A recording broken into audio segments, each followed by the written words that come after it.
Good evening. Welcome to The Big Story. I'm Regina Lay. I'm Gretchen Ho. And I'm Shawn Yao. Tonight's big stories. The House Quad Committee postpones the drug war hearing set for tomorrow just when former President Rodrigo Duterte says he's in Manila, ready to face them.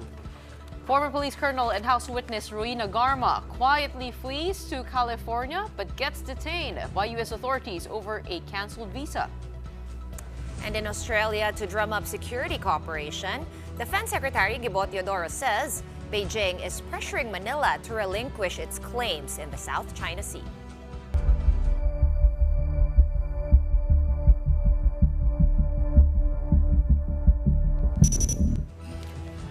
Former President Rodrigo Duterte is apparently here in Manila to attend, finally, the House Quad Committee hearing on his war on drugs. Except there's just one teeny problem.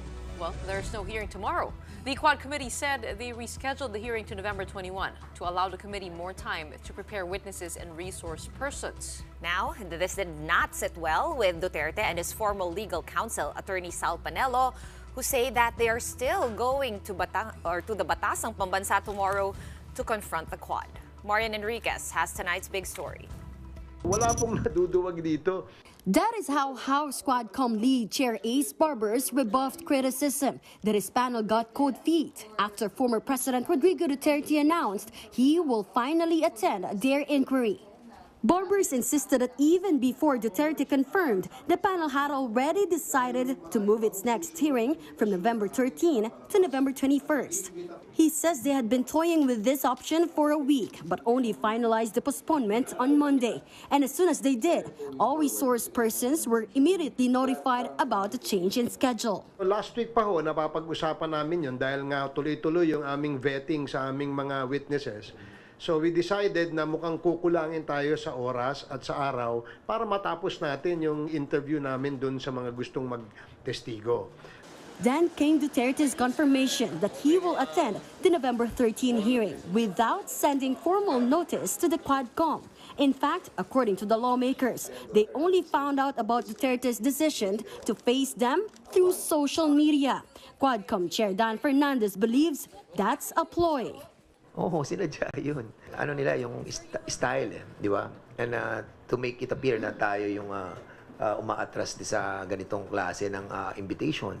Whereas we've been inviting him for so many hearings already.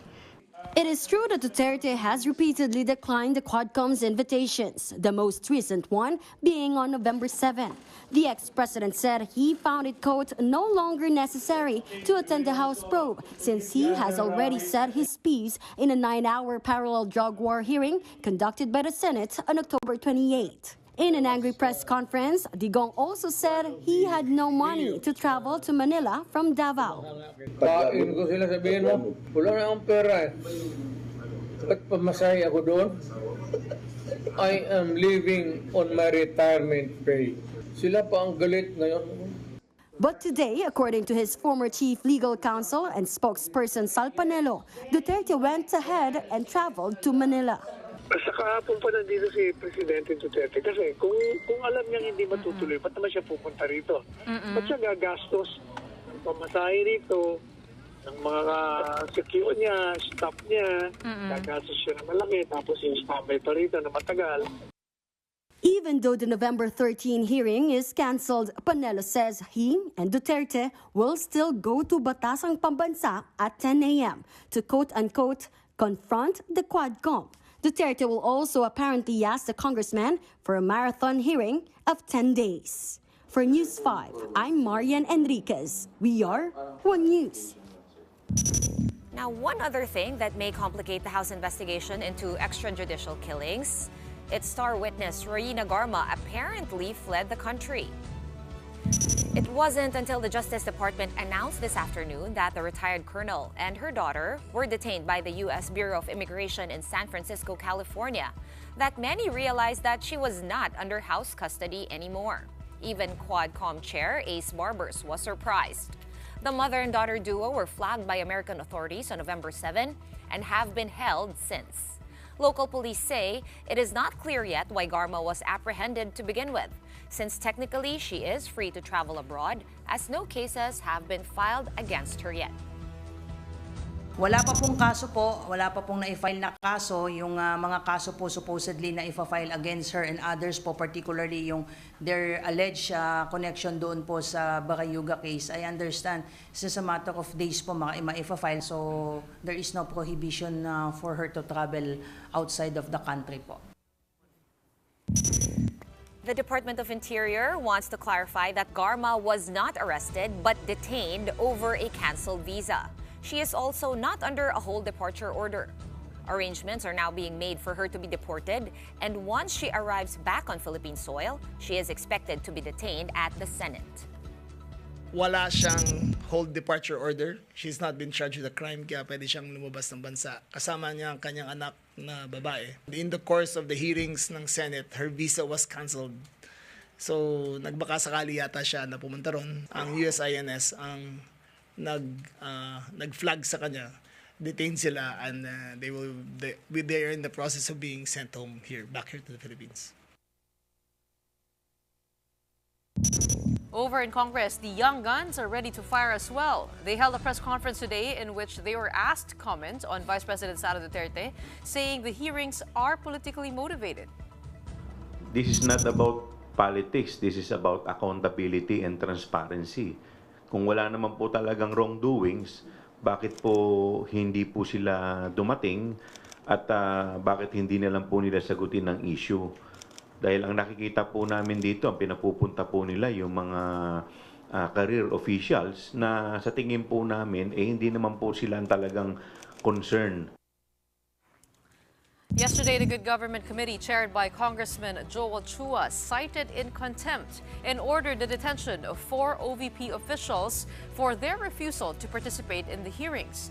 VP Duterte said they were busy preparing for the 89th anniversary of the OVP on Friday this week.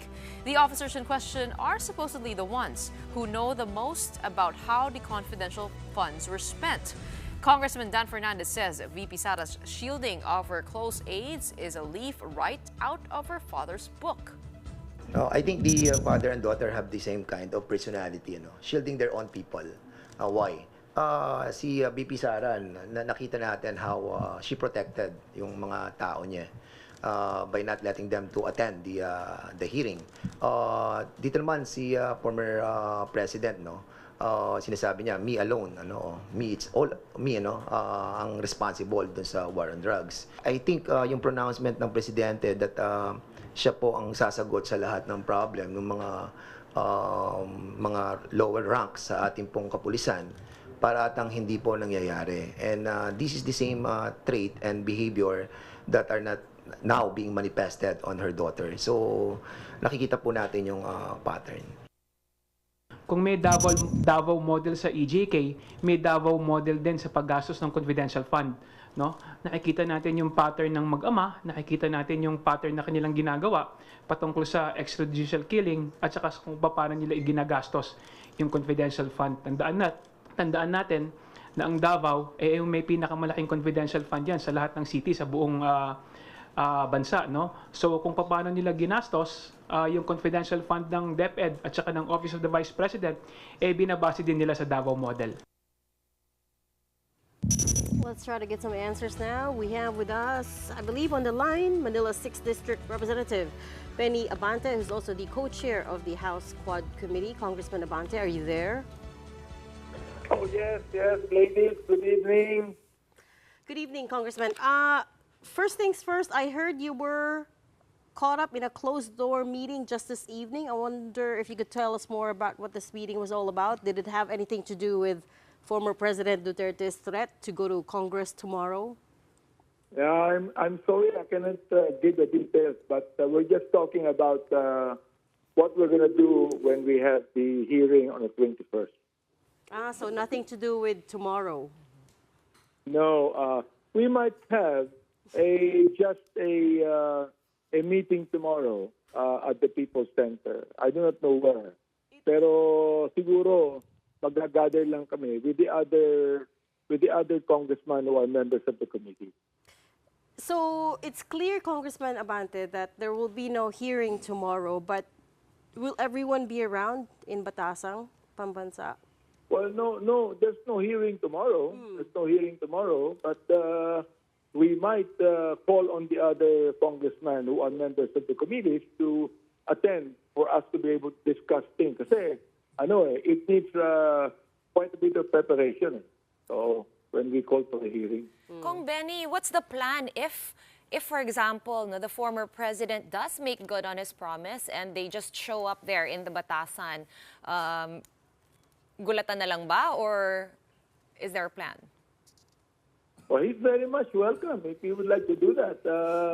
Kahit na hindi namin alam or hindi kami prepared to meet him, okay lang. You can meet him and we can talk if he wants to. Okay, now, speaking of surprises, Kong Benny, did you just find out also during the press con you had that around lunchtime today, nawala na nga si Colonel Garma dito sa Pilipinas? Yeah, oo. Nalaman namin talagang wala na pala. Would you know? But I think she'll be back in the Philippines, di ba? Kasi na-hold siya ron sa airport. But how are you treating it, no? Kasi, Kong Benny, you did release her. The committee agreed to lift the contempt citation with a good faith that she would go still to the succeeding hearings. In fact, she went to the last one, even though she was not under contempt anymore. Did you guys expect that she would just, disappear? No, we have released her. Nasa kanya na yon where she would like to go. No? Wala na kaming hold doon sapagkat we already released her. So, nasa kanya na yun The thing is, she already gave a testimony. Nagkaroon na siya ng affidavit and supplemental affidavit. And she has revealed the tokhang, the reward system. So, in reality, we actually do not anymore need her that much, although we can still invite her to attend. Congressman, if she is here. Congressman, is it true that the Department of Justice is planning to offer her to be a state witness? That is what Secretary Rimulya said. And that's a welcome development. If indeed the DOJ would give her the witness protection program, that would be good. Do you think it's because of her safety? That's the reason why, or the main reason why she fled to the United States?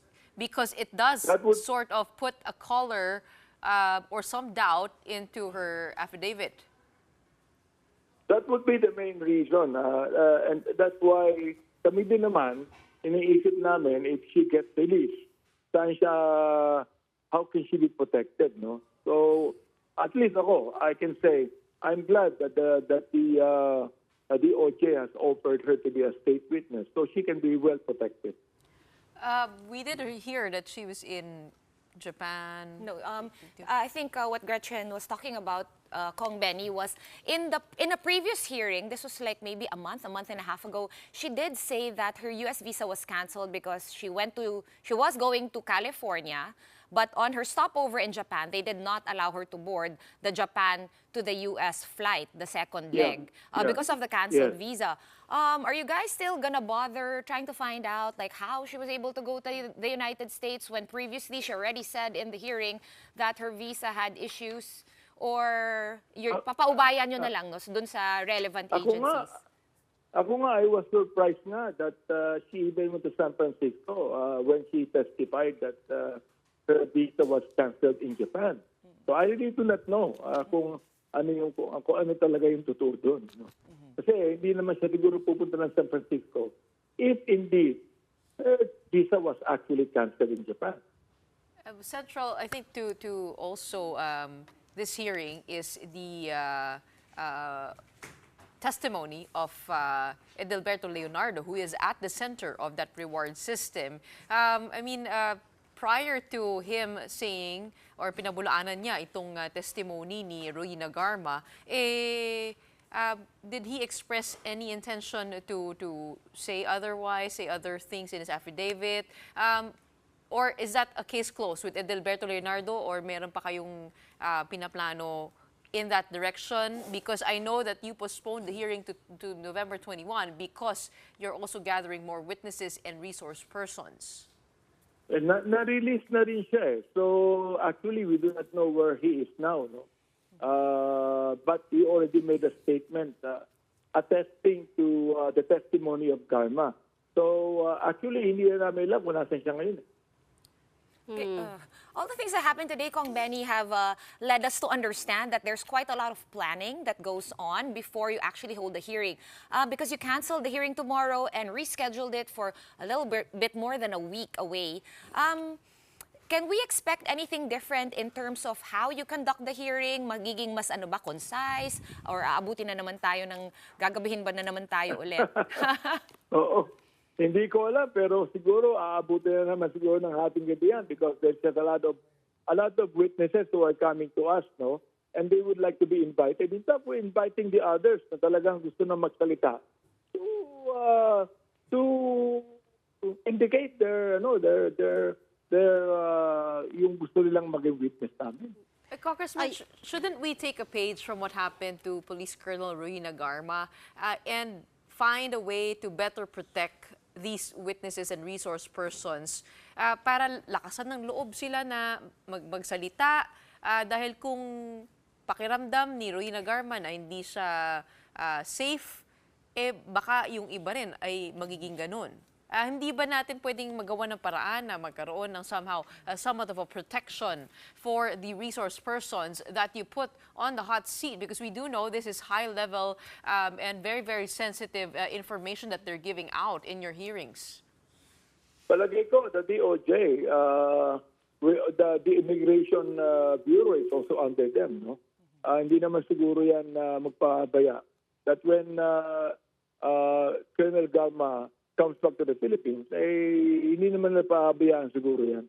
What about they will be giving them ample protection. What about legislation, no, Kong Benny, ko sa dami-dami ng mga hearings in the previous Senates and Congresses pa, ang dami rin pong mga whistleblowers na, naiiwan na lang sa ere, like sino ba yung na-stuck doon sa loob ng Lasal Green Hills for the longest time, si June Lozada yata. Yung mga ganun po, kasi tapos na yung hearing, nasa next Congress na tayo, tapos stuck pa rin po siya doon. Are you looking at maybe like some legislation to protect our witnesses, our whistleblowers more? Well, nakita po ng mga tao that we already filed 3 bills, no? And we are still filing. In fact, sa committee ko lang on human rights, we have around 6 to 7 bills that are bound to be filed, no? So ito talaga in aid of legislation too, because there are so many laws that ought to be amended, and there are some laws that ought to be actually filed, no? Bills that ought to be actually filed. No? Kaya ito naman, we are trying to gather all the testimonies, all the documents. Kami nga, nakakatuwa nga because yung ibang mga witness is coming to us na voluntarily, no? Kinakailangan din namin silang i-vet o kausapin namin tungkol dyan para malaman namin talaga kung ano nga sabihin nila. Coming back to what was supposed to be tomorrow's hearing, Congressman, there's one thing I don't understand, which is if former President Duterte had already confirmed, and he is, of course, the person that we all want to hear from, why didn't we just conduct the hearing anyways? I know you've already canceled it. Sabi ng other, your colleague said they decided on the cancellation before he announced his decision to attend. So nevertheless, let's say your timeline is accurate. Why not just hold a mini session anyways? Forget about the other witnesses. Have him testify anyways tomorrow. We'll cross the bridge when we get there, no? Siguro tomorrow. Kasi ang concern lang namin, baka wala kaming quorum, no? There's no quorum. We could not be able to actually do the actual hearing, no? Pero we'll see what happens tomorrow because we're gonna call the other congressman to come and attend para i-discuss lang namin yung maaaring scenario, maaaring mangyari sa 21. If the president comes, of which we cannot even prevent him from doing that, so natin maiki kung makakaroon tayo ng special meeting or whatever it might be, no? So, we will see tomorrow na lang kung ano mangyayari. Okay. Will you be inhibiting Congressman? Because we were talking to Congressman Dan Fernandez about this last night. Of course, you too have been implicated by Colonel Grijaldo. He said that you had coerced his confession. Will you be inhibiting from the hearing? No, we will only be inhibiting when Grijaldo becomes a witness. Oo. Kapag siya naging witness, we will be inhibiting, and we will become resource speakers with Grijaldo. Only when he's testifying. Doon lang. Only when he's testifying. Kung nandun lang siya. Yes, only when he testifies. Okay. Kong Benny, last question. Gusto ko sa itanong to kay Kong Dan kagabi, kaya lang naubusan kami ng oras. I was wondering, of all people no, that could witness your meeting with Colonel Grijaldo, bakit po yung dalawang abogado ni Regina Garma? Is that how you guys normally do it? Kasi po nagkakakulay po eh. Baka pwedeng ibang attorney na lang, I'm not sure. But what was the rationale behind, yeah? I don't think that Grijaldo had his lawyer with him. So, syempre, magkaibigan sila ni Garma, magkaklase pa sila, and Garma told us that if there is any person that we can talk to about her testimony, that would be Grijaldo. So, kinuha namin yung dalawang abogado for them to be there, no? Para marinig nila yung mga sasabihin ni Grijaldo.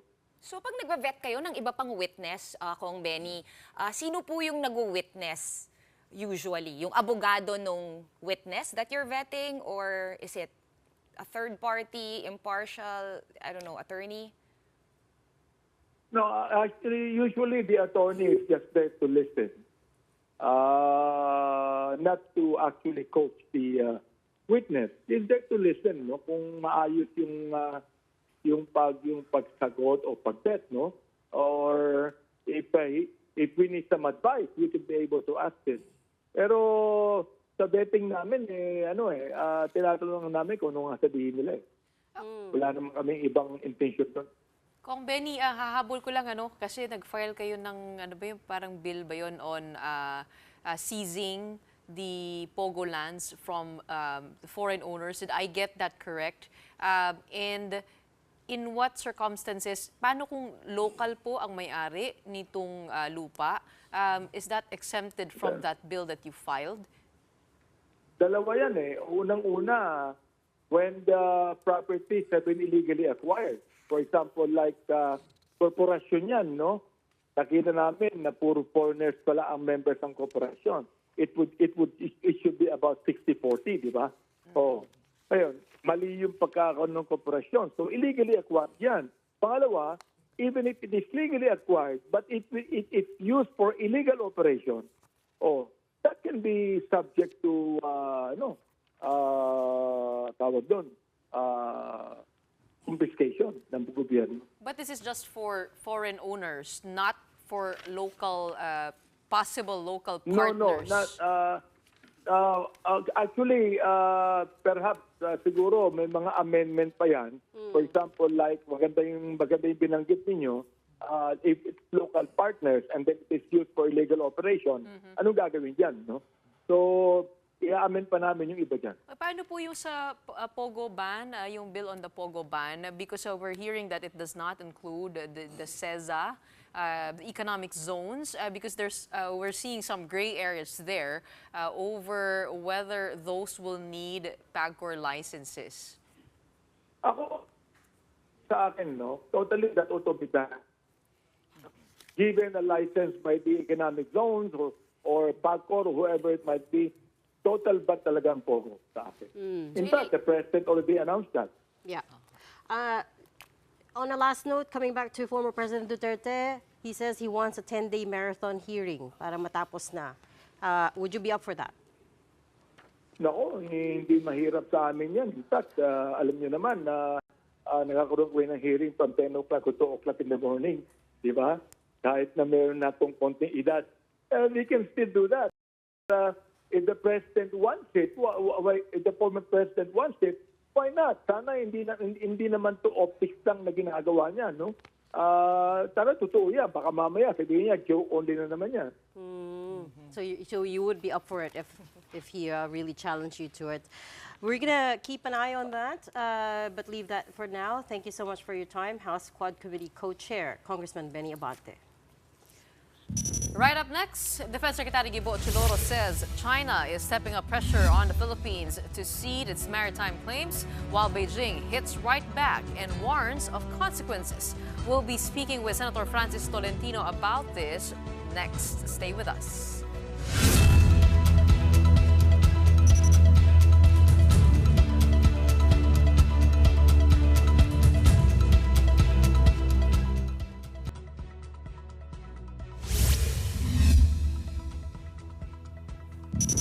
You are still watching The Big Story here on One News. In foreign affairs, there's been an exchange of words between Defense Secretary Gibo Teodoro and a Chinese Foreign Ministry spokesperson. Teodoro is in Canberra for a bilateral meeting with his Australian counterpart, Defense Minister Richard Marles. And during the press conference, he said that China is stepping up pressure on the Philippines to cede its sovereign rights in the South China Sea. Right away, thousands of miles away in Beijing, a foreign ministry spokesperson hit right back, warning that China may have no choice but to retaliate. What we see is an increasing demand by Beijing for us to concede our sovereign rights in the area because of our need to explore and exploit the resources in these areas for the benefit of our own people. And that is clear. We don't need to enter into a geopolitical nexus for determining the root cause of the problem, because we are direct victims of Chinese aggression in this and in a concentrated area thus far, in the West Philippine Sea. I would like to point out here that every time a maritime dispute between China and the Philippines escalates, it is caused by the infringement and provocation started by the Philippines. The Philippines infringes first, and then China has no choice but to take necessary measures to safeguard its legitimate rights and interests in accordance with the law. If the Philippines no longer infringes and provokes, the maritime situation will not escalate again and again. This comes on the heels of the Marcos administration enacting two landmark maritime laws, the Maritime Zones Act and the Archipelagic Sea Lanes Act, that seek to strengthen the country's claims in the West Philippine Sea. That angered China, which summoned our ambassador there, Jaime Flor Cruz. It then declared its own baselines in the territorial sea around Scarborough Shoal, or what it calls Huangyan Dao. It also named 64 islands and reefs, many of which are also claimed by neighboring countries. Meanwhile, the Philippine Navy said 29 Chinese vessels passed through the vicinity of various areas in the West Philippine Sea in October, mostly at Scarborough, Sabina Reef, Julian Felipe Reef, and Iroquois Reef. The vessels were not stationary, and they're just among 11,000 other foreign ships that sailed through the area in the same period. It seems tensions are rising once more between Manila and Beijing, and let's dive into this with Senator Francis Tolentino, the principal author and sponsor of the Maritime Zones Act and the Archipelagic Sea Lanes Act. A good evening to you, Senator. Good evening, ladies. Good evening to the viewers of the... First, I'd like you to respond to the response of China to those two laws new enacted, which is they declared baselines around the Scarborough Shoal, or Bajo de Masinloc as we call it, and declared certain reefs as part of their territory. Ano po masasabi po natin doon sa kanilang move? It has been ruling of 2016. So wala na po yun. Kahit ano po yung gawin nilang baseline. And to clarify the narrative, lahat po tayo lagi nag-uusap dun sa West Philippine Sea. Tingnan din po natin yung Philippine rights o yung palampas ng Pilipinas. We just the laws which we passed. Senator, you're coming to us a little bit choppy. If you could find a better place where there's better signal. Yeah, because Oo. Pero ito nga po, alam po natin na matagal nyo na pong tinatrabaho itong dalawang bill na ito na naging batas na nga. What does this mean from here on? How does this help us on the ground and in actual terms? Yes. Solidifying our claim. Siguro po, I need 5 hours. It will help us, probably not instantly, but it will help us fortify our Constitution, the Philippine laws, and the international. Senator, medyo malabo pa rin po ang signal po natin. Opo, kasi may session pa ho kami. Oo. Budget hearing pa ho hanggang 1 o'clock ng umaga to. Medyo malinaw-linaw na po. Okay na po. Okay, one more time, Senator. Yung sinabi ko po, siguro I need 5 hours of your time to explain all of this. Bullet points lang, Senator. You said to fortify our and then maging choppy na po eh. Yes, it will fortify our claims, entitlements, etc. And it will serve as our title and birth certificate to the seat which we are claiming and which we really own. Kasi naka-focus lang tayo sa West Philippine Sea. The narrative should also include the Philippine rights, the Benham rights, which is now called Talampas ng Pilipinas. So I just talked to Secretary Manalo kanina, sabi ko, our ambassador was summoned by the Ministry of Foreign Affairs in Beijing. They can likewise do the same. We can summon their ambassador sa DFA. Pero yung ambassador nag-report 1 month na sa Beijing. So ang tingin ko, effective yung loss natin kasi nagre-react sila. Kumbaga, hindi naman siguro nakakagulat that they would react this way, right? Yes, automatically. Wait, Senator, can you give me more details on how that meeting between... There are two laws. Which law? No, the Philippine ambassador to China, Jaime Flor Cruz, was summoned by Beijing, right? Do you have more details on that? Siguro pina-explain lang bakit meron kayong bagong batas na ganito. So siguro the good ambassador explained that because we have been doing this for the last... these laws have been in the pipeline for the last 18 years. And what did DFA Secretary Manalo say? Hindi ko po alam kung anong nangyari na pag-usapan. Pero I'm not privy to that. Nung nakausap niyo si Secretary Manalo, like you said, no, ang pwede sinabi ko kay Secretary Manalo kanina, patawag din niya yung baso ng China sa DFA. That would be a serious and provide escalation. him a copy of the law. Yeah, but that's not escalation. That's explaining our position, showing them copies of our laws, providing them. Baka mali kasi yung intindi nila. So the enactment of the laws are not escalatory.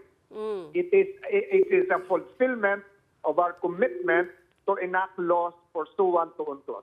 Senator, we know that these are laws and there are violations to laws, which would mean we'll probably record more of those violations. What are the fines? You're referring to the West Philippine Sea or Philippine rights? Both. There have been no violations thus far when it refers to Philippine rights. Pero look at the archipelagic sea lanes law. Lanes po yun doon dadaan yung mga barko.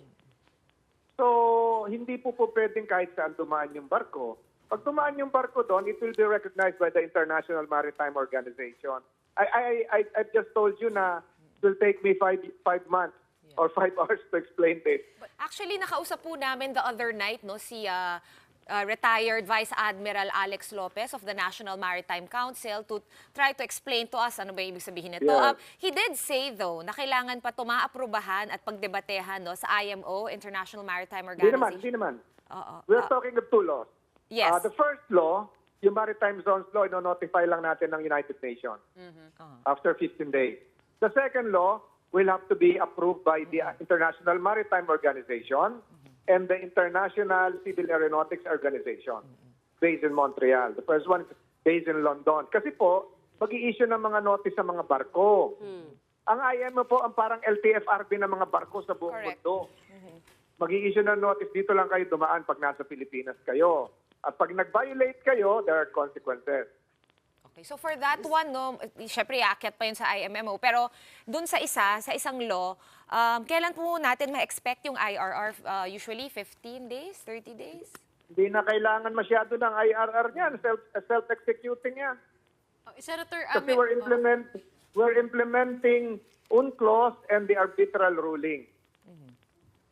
That's correct. Actually, there was an interview quoting you that there might be $1 million in fines that could be... Yung po yun sa ASL. Sa ASL po yun. Opo. Pag nag-deviate sila sa C-lane, may fine po yun. Sabi nila, paano nyo ma-enforce yan? We're not just enforcing it. Even the IMO will help us enforce it. Kasi nga, sabi ko, LTFRB ng mga barko yung IMO. Pag hindi, nag-i-issue kasi ng notices sa lahat ng vessels involved in international trade, sa lahat ng mga seaman na kailangan mag-comply kayo sa ganitong batas. Pag hindi sila nag-comply, wala silang permit, license, wala silang insurance sa Lloyd.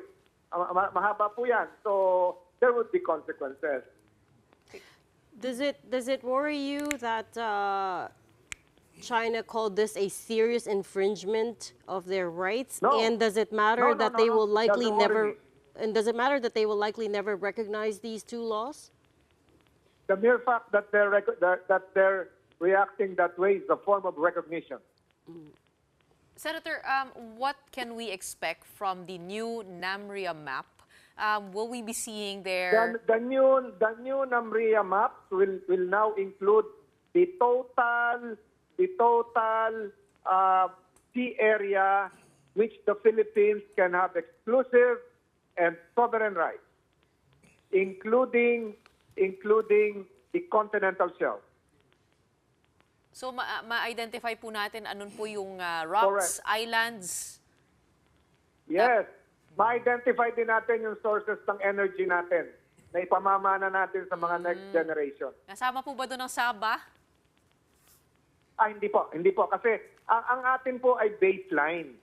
When you talk of baseline, hindi po ang baseline po is, when you talk of baseline and you refer to an archipelago, landward po yon. When you talk of baseline and you go seaward, hanggang 200 nautical miles lang po yon. That's the exclusive economic zone. Sabah will have its own baseline. Okay, because in Under Republic previous Act maps, 9522. nakikita po yung Sabah, tapos sinasabi na dinadagdag lang. So I guess the people are wondering also Masalimuot about na that. issue yata yung iba rin Kasi Sabah. ang pinag-uusapan natin, Okay. How do we, coming back to the two new laws, how do we plan to enforce them given our limited assets? it will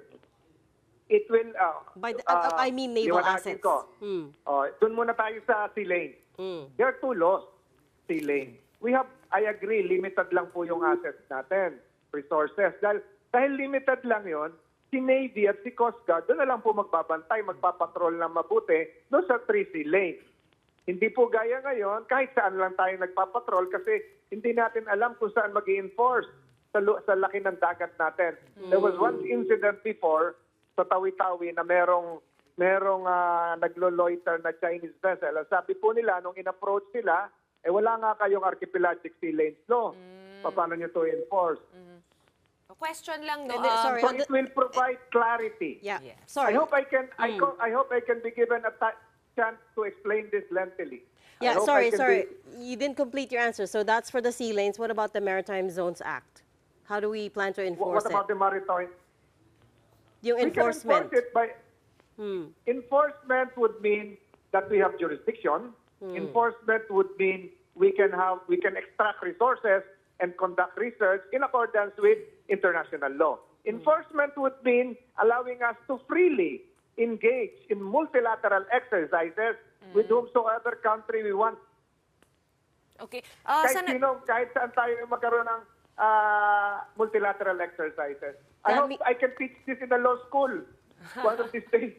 Sana nga isama talaga sa law school yan, no, Senator? 2 semesters siguro ito.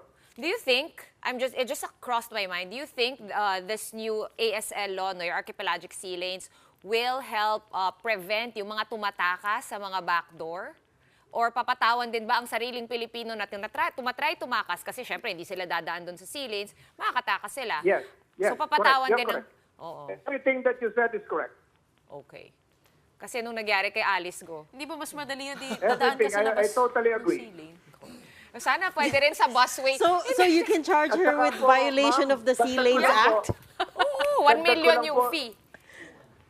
Dagdag ko lang po yung sea lanes ay hindi lang po para sa barko. Yeah. doon din dadaan yung eroplano sa taas ng ceiling. Yeah. Yeah. Yeah, Sana sa busway rin, no? May ganyan. But again, the worry there is yung how do you patrol because nga even the Air Force assets are limited, right? We can concentrate our focus, our limited resources doon lang sa tatlong ceiling. Okay. Oo. At saka yung mga fishermen natin, makakaiwas na rin sa aksidente kasi alam nila doon dadaan yung malalaking barko. Okay. Hindi na po sila mababangga. Doon na lang sila mangingisda outside the sea lane. Maybe we'll have you in the studio another time to talk more about basta this. Walang plakang 7. Ay, iba pala yun. Ibang lane yun, bus lane yun. That's the bus lane. Maraming salamat. Thank you for your time. Thank you. We hope to have you here in the studio to explain all of that for that 5-hour session. But in the meantime, thank you so much for your time tonight. Senator Francis Tolentino, author of the Maritime Zones and the Archipelagic Sea Lanes Acts. Okay, ready rin tayo para sa marathon interview. But we have to take another quick break. Right after that, a 5th weather disturbance to cut across Luzon in as many weeks is coming. We'll be giving you an update on Tropical Storm Ofel when the big story returns. Keep it here on One News.